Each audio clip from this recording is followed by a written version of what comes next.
जय महाराष्ट्र मित्रांनो, आज आपण बेसिक इलेक्ट्रॉनिक्स या सिरीजला कंटिन्यू करत आहोत आणि आज आपला टॉपिक आहे पॉवर सप्लायज.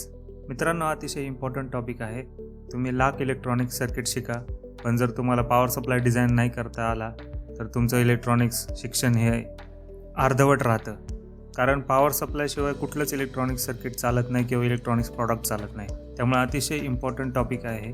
तर आपण व्हिडिओला सुरुवात करूया. तर आज आपण समजून घेऊयात की पॉवर सप्लायज काय असतात, व्होल्टेज रेग्युलेशन काय असतं आणि स्वतःचं पॉवर सप्लाय कसा बिल्ड करायचा हे आज आपण जाणून घेणार आहोत. मित्रांनो, तुम्हाला माहितीच असेल, माझ्या व्हिडिओमध्ये मी जास्तीत जास्त प्रयत्न करतो की तुम्हाला फंक्शनॅलिटी समजली पाहिजे. कारण फंक्शनॅलिटी समजली तर बाकी समजणं सोपं असतं. त्यामुळे आपण ह्याच्यामध्ये डीपमध्ये जाणार नाही, बट तुम्ही फंक्शनॅलिटी वाईज ब्रेकडाऊन करून समजून घेऊ शकता. तर मित्रांनो, पॉवर सप्लाय डिझाईन करण्यासाठी काही बेसिक कंपोनंटची गरज असते. जर तुम्ही माझा पहिला व्हिडिओ बघितला नसेल तर तो बघून घ्या. त्याच्यामध्ये बेसिक कंपोनंटला आपण डिस्कस केलेलं आहे. त्याचाच वापर करून आपण पॉवर सप्लाय डिझाईन करणार आहोत आणि एक दोन नवीन कंपोनंट आपण शिकणार आहोत. तर पॉवर सप्लाय म्हणजे काय? जो तुमच्या सेंट्रल पॉवर ग्रीड असते त्याच्यातून जो सप्लाय तुम्हाला घरापर्यंत येतो त्याला कन्वर्ट करायचं आणि जो प्रॉडक्ट असेल त्याला लागणाऱ्या स्पेसिफिक व्होल्टेज, करंट, फ्रिक्वेन्सीला प्रोव्हाइड करायचं. तर हे कसं करायचं ते आपण जाणून घेऊया. आता तुम्ही तुमच्या डोळ्यासमोर तुमचा मोबाईल चार्जर आणा. त्याच्या आतमध्ये काय फंक्शनॅलिटी असते ती आपण समजून घेऊया. तर इथं तुम्ही बघू शकता, मेनली तुमचा जो घरातला सप्लाय असतो त्याला आपण AC सप्लाय म्हणतो. म्हणजेच काय तर अल्टरनेटिंग करंट. तो किती असतो तर 230 व्होल्ट असतो. तर तुमचा मोबाईल 230 व्होल्टला चार्ज होतो का? तर अजिबात नाही. त्याला चार्ज व्हायला किती लागतात? Hardly 5 volt. मग आपण 230 व्होल्टला स्टेप डाऊन करून 5 व्होल्टला कसं आणू शकतो? तर यासाठी पॉवर सप्लायमध्ये दोन पार्ट असतात. एक म्हणजे कन्वर्ट आणि दुसरं म्हणजे रेग्युलेट. तर कन्वर्ट कुणाचं? तर अल्टरनेटिंग करंटचं डायरेक्ट करंटमध्ये. आणि रेग्युलेट कशाला?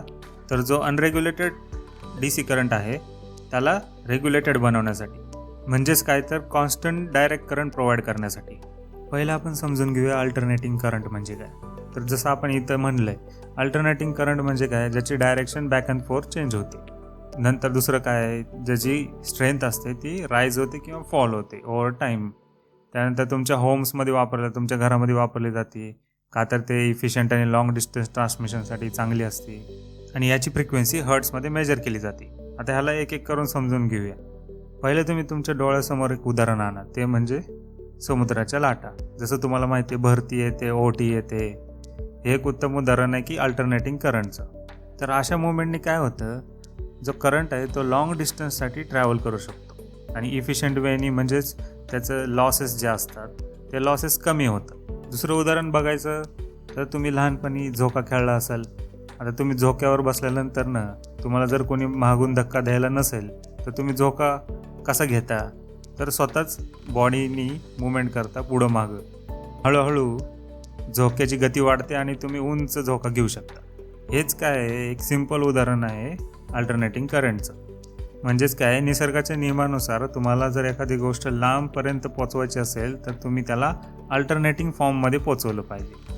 आता ह्याच झोक्याचं पुढं मागं होणं किंवा लाटेचं पुढं मागं होणं, कोणत्या स्पीडने होणं, ह्यालाच काय म्हणायचं तर फ्रिक्वेन्सी म्हणायचं. जितक्या फास्ट तुम्ही पुढं मागं होत आहे, राईज अँड फॉल होत आहे, म्हणजेच काय तर फ्रिक्वेन्सी हाय झाली तुमची. याला आपण प्रॅक्टिकलमध्ये समजून घेणारच आहोत. आता आपण बघूया डायरेक्ट करंट. जर तुम्हाला अल्टरनेटिंग करंट समजलं असेल तर डायरेक्ट करंट एक्झॅक्टली त्याच्या ऑपोजिट असतं. म्हणजे काय आहे तर constant current in single direction. दुसरं काय आहे की ह्याच्यामध्ये त्याची डायरेक्शन चेंजच होतं. म्हणजे back and fourth, rise and fall असं काहीच होत नाही. ह्याच्यात स्ट्रेट करंट एका डायरेक्शनमध्ये वाहतो. जो कशात वापरला जातो? नॉर्मली आपल्या बॅटरी असतात किंवा सोलर पॅनल असतो. हे काय करतात?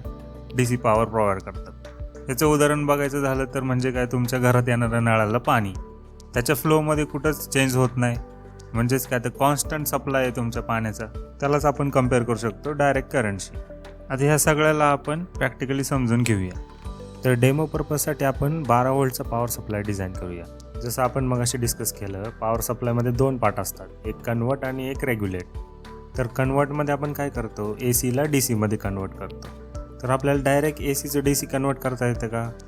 तर नाही. त्याला आपल्याला 2 स्टेप प्रोसेस आहे. पहिलं म्हणजे जे 230 व्होल्ट आहे त्याला स्टेप डाऊन करून आपल्या रिक्वायर्ड व्होल्टेजच्या जवळ आणायचं. म्हणजेच की आपल्याला 12 व्होल्ट पाहिजे तर ॲटलिस्ट मी त्याला स्टेप डाऊन करून नियरेस्ट व्होल्टेजला आणू शकतो. ते कसं करायचं तर आपल्याला स्टेप डाऊन ट्रान्सफॉर्मर वापरावं लागेल. त्याचं काम काय असतं की जे 230 व्होल्ट आहे त्याला स्टेप डाऊन करून आपल्याला हव्या असणाऱ्या व्होल्टेजला ट्रान्सफॉर्म करून देतो. जसे या तुम्ही डेमो सर्किटमध्ये बघू शकता, आपण एका साईडला इनपुट सोर्स घेतलेला आहे, 230 व्होल्ट अँड 50 हर्ट्जचा सप्लाय घेतलेला आहे, त्याला आपण स्टेप डाऊन ट्रान्सफॉर्मर वापरलेला आहे. तर तुम्ही ह्याचा आउटकम बघू शकता की हा 230 व्होल्टला ट्रान्सफॉर्म करून ऑलमोस्ट 14.5 व्होल्टपर्यंत त्यांनी स्टेप डाऊन केले. आता ह्याचं व्होल्टेज 14.5 झालं आहे तर त्याला आपण DC म्हणायचं का तर नाही. तुम्ही ग्राफवरनं बघू शकता की हा स्टील अल्टरनेटिंग फॉर्ममध्ये आहे. म्हणजेच काय अजून ह्याच्यामध्ये हार्मोनिक्स आहेत. तर आपली सेकंड स्टेप काय आहे रेक्टिफिकेशन. त्यासाठी आपण काय वापरतो तर रेक्टिफायर वापरतो. रेक्टिफायर म्हणजेच काय असतं अल्टरनेटिंग फॉर्मला करेक्ट करून डायरेक्ट फॉर्ममध्ये आणायचं. जसं तुम्ही बघू शकता अल्टरनेटिंग फॉर्म म्हणजे आपल्याला पॉझिटिव्ह असतात आणि निगेटिव्ह पिक्स असतात. तर आपल्या रेक्टिफायरचं काम काय असतं यातला निगेटिव्ह पार्ट कट करायचा आणि फक्त पॉझिटिव्ह पार्ट ठेवायचा. तर ते कसं करू शकतो आपण तर त्यासाठी आपण डायोड्स वापरू शकतो. तर डायोड्स का तर आपल्या मागच्या आपण व्हिडिओमध्ये आपण पाहिलं डायोड्स हे काय करतात की वन वे करंट फ्लो करतात. तर आपण काय करू शकतो आपला पॉझिटिव्ह पार्ट जेव्हा पास होईल डायोडमधनं तो करंटला पास करेल, बट जेव्हा निगेटिव्ह पार्ट येईल तो करंटला ब्लॉक करेल. तर आपण डायोड्सला सर्टन कॉम्बिनेशनमध्ये वापरलं तर तो आपल्याला ऑल पॉझिटिव्ह पिक्स तयार करून देतो जे आपल्या उद्देशाच्या जवळपास आहे. म्हणजेच काय आपल्याला डायरेक्ट करंट 12 व्होल्टचा पाहिजे, तो नेहमी पॉझिटिव्ह सप्लाय असला पाहिजे, नॉट निगेटिव्ह सप्लाय. तर त्यासाठी डायोड्स हे ब्रिज फॉर्ममध्ये वापरू शकतो आपण. त्याला आपण ब्रिज रेक्टिफायर म्हणायचं किंवा फुल वेव्ह रेक्टिफायर म्हणायचं.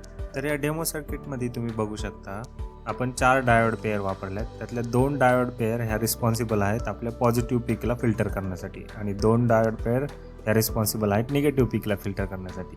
But filter in the sense negative peak जरी असली तरी तो त्याला पॉझिटिव्ह कन्वर्ट करतो. तर इथं आपण 1 किलो ओहमचा जो लोड रेजिस्टर वापरलेला आहे त्याच्या अक्रॉस आपण ग्राफ बघितला तर तुम्हाला दिसेल की बोथ द पीकसाठी आपल्याला पॉझिटिव्ह वेवफॉर्म जनरेट झालेली आहे. पॉझिटिव्हला आपल्याला पॉझिटिव्ह पीक मिळाला आणि निगेटिव्हला सुद्धा आपल्याला पॉझिटिव्ह पीक मिळाला.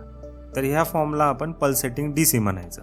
का तर हा स्टील प्युअर DC फॉर्म नाही आहे, कारण का ह्याच्यामध्ये अजून हार्मोनिक्स अवेलेबल आहेत.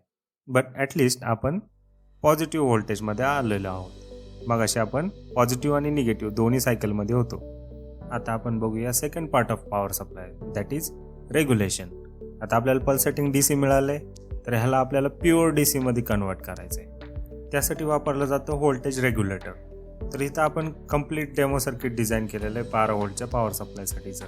जे मगाच्या 2 स्टेप्स होत्या स्टेप डाऊन ट्रान्सफॉर्मरची आणि ब्रिज रेक्टिफायर. त्याच्यानंतरचा जो तुम्हाला पार्ट दिसतोय ज्याच्यामध्ये ट्रान्झिस्टर आणि डायोड वापरलेला आहे त्याला आपण व्होल्टेज रेग्युलेटर म्हणतो. बट हा डायोड हा डिफरंट डायोड आहे, ह्याला झिनर डायोड म्हणतात. झिनर डायोड आणि नॉर्मल डायोडमध्ये काय डिफरन्स आहे तर झिनर डायोड हा नेहमी रिव्हर्स बायसमध्ये कनेक्ट केला जातो. का तर झिनर डायोड हा तेव्हाच कंडक्ट करतो जेव्हा तो ब्रेकडाऊन व्होल्टेजला एक्सीड करतो. फॉर एक्झाम्पल इथं आपण 13 व्होल्टचा झिनर डायोड वापरला आहे, म्हणजे जर त्याच्यात पास होणारं व्होल्टेज ही 13च्या अभाव असेल तरच तो त्याला कंडक्ट करणार, म्हणजे आपला ट्रान्झिस्टर ऑन होणार, जेणेकरून 13 व्होल्टच्या अबाव व्होल्टेज पास होणार तुमच्या ट्रान्झिस्टरमधून. तर आपण पूर्ण सर्किट स्टेप बाय स्टेप वेवफॉर्मच्या माध्यमातून समजून घ्यायचा प्रयत्न करूया. फर्स्ट स्टेप आपण काय केलं ट्रान्सफॉर्मर वापरला.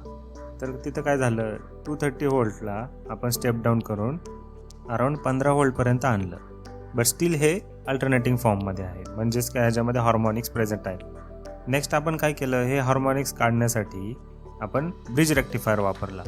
ह्याच्यामध्ये काय झालं आपल्या पॉझिटिव्ह सायकलसाठी पॉझिटिव्ह पीक मिळाला आणि निगेटिव्ह सायकलसाठी सुद्धा पॉझिटिव्ह पीक मिळालं. ते म्हणजे आपल्याला पल्सेटिंग DC मिळाला. या सर्किटमध्ये आपण ॲडिशनली एक कॅपॅसिटर ॲड केलेला आहे. त्याचं काम काय आहे तर फिल्टर आउट करण्यासाठी. जो आपल्याला पल्सेटिंग DC मिळाला होता त्यामध्ये आपण हाफ वेव्स बघितल्या, बट इथं तुम्हाला हाफ वेव्स नाही दिसत आहे. त्याच्या उलट इथं तुम्हाला स्मूथ झालेल्या वेव्स दिसतात आहेत. त्याचं कारण असं की कॅपॅसिटरनी त्याला फिल्टर आउट केलं आहे. जी वेव्हफॉर्म जनरेट झाली ती कॅपॅसिटरचे चार्जिंग आणि डिस्चार्जिंग सायकल आहे. तर तुम्हाला हळूहळू जाणवतच असेल, आपण जे अल्टरनेटिंग फॉर्म होता त्याला आपण स्ट्रेट करायचा प्रयत्न करतोय. जसं एक्झाम्पल बघायचं झालं तर आपण रिअल लाईफमध्ये तुमच्याकडे एखादी स्प्रिंग असेल आणि त्या स्प्रिंगच्या दोन्ही एंडला तुम्ही धरून तुम्ही जर ओढण्याचा प्रयत्न केला तर ती स्प्रिंग हळूहळू सरळ होती. तर तसंच काहीसं आपण इथं वेव्हफॉर्मच्या बाबतीमध्ये बघू शकतोय. आता हे राहिलेल्या पिक्सला सुद्धा आपल्याला सरळ करायचं असेल तर आपल्याला अजून काहीतरी करावं लागेल. तर त्यासाठी आपण व्होल्टेज रेग्युलेटर वापरतो, जे आपण मगाशी डिस्कस केलं. झिनर डायोड आणि ट्रान्झिस्टर आपण ह्यासाठी वापरलेलं आहे. तर ह्या दोघांच्या मदतीने आपण राहिलेले पिकसुद्धा स्ट्रेट केलेले आहेत आणि तुम्ही बघू शकता की व्होल्टेजला आपण रेग्युलेट केलेलं आहे. तर तुम्हाला स्टील काही स्मॉल पिक्स दिसतील, बट एवढे नाही दिसणार जेवढे आपल्याला पहिल्यांदा ट्रान्सफॉर्मर नंतर मिळाले होते. तर आपल्याला आउटकममध्ये काय मिळालं, almost stable 12 volt DC power supply मिळाला. तर ह्या एक्झाम्पलमधून आपल्याला स्टेप बाय स्टेप समजलंच असेल की अल्टरनेटिंग करंटला आपण डायरेक्ट करंटमध्ये कसं कन्वर्ट करू शकतो आणि त्याच्या कोणत्या कोणत्या स्टेप्स आहेत. आता हा व्हिडिओ तुम्हाला आवडला असल्यास नक्की लाईक करा, शेअर करा, सबस्क्राईब करा, आपल्या इंजिनिअरिंग मित्रांबरोबर शेअर करा, जेणेकरून त्यांनासुद्धा कन्सेप्ट्स क्लिअर होण्यामध्ये मदत होईल. भेटूया आपण पुढच्या व्हिडिओमध्ये. धन्यवाद.